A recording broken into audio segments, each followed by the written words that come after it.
Terlihat di sini ada suatu gambar.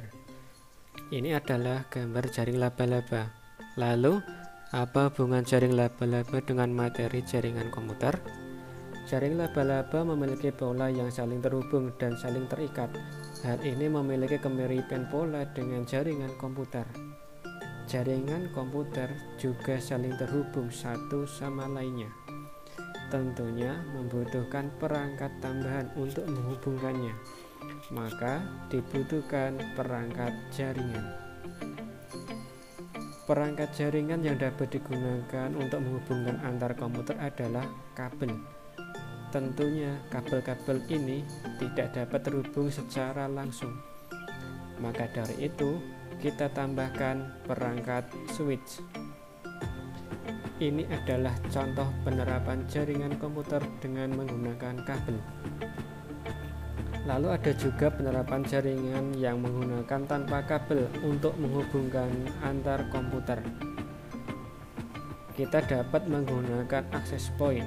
Dengan menggunakan access point, semua komputer yang terhubung ke access point akan dapat saling terhubung juga. Kita sudah mengetahui dua penerapan jaringan, baik dengan kabel maupun tanpa kabel. Lalu, apakah ada penamaan jaringan yang menggunakan kabel dan tidak? Jawabannya iya. Jaringan yang menggunakan kabel disebut sebagai wired network atau jaringan berkabel, dan jaringan yang tidak menggunakan kabel namanya wireless network atau jaringan nirkabel. Selanjutnya kita membahas perangkat jaringan. Sekilas tadi sudah dijelaskan sedikit tentang perangkat jaringan. Selain itu, masih ada beberapa perangkat jaringan yang perlu kita ketahui.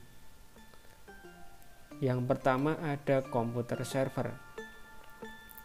Komputer server adalah perangkat jaringan yang berperan sebagai penyedia data dalam suatu jaringan.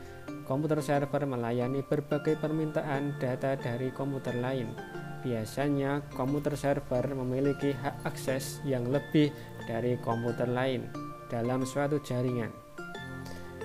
Yang kedua adalah komputer klien.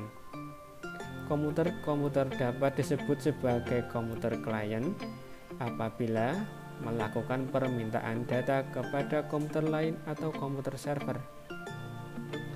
Perangkat jaringan selanjutnya adalah kabel beserta konektornya. Ada 3 jenis kabel yang sering digunakan, seperti kabel UTP, koaksial, dan fiber optik. Kabel UTP dapat digunakan dalam suatu jaringan dengan menambahkan konektor RJ45. Kabel koaksial dapat digunakan dalam suatu jaringan dengan menggunakan konektor BNC. Untuk penerapan dan perbedaan kabel-kabel ini, silakan dapat dipelajari secara mandiri. Perangkat jaringan selanjutnya ada access point dan router. Secara bentuk, kedua perangkat ini hampir mirip, namun fungsinya berbeda. Access point hanya berfungsi memancarkan WiFi, sedangkan router berfungsi menghubungkan beberapa jaringan yang berbeda. Ada juga switch dan juga hub yang dapat digunakan untuk menghubungkan beberapa komputer dengan media kabel.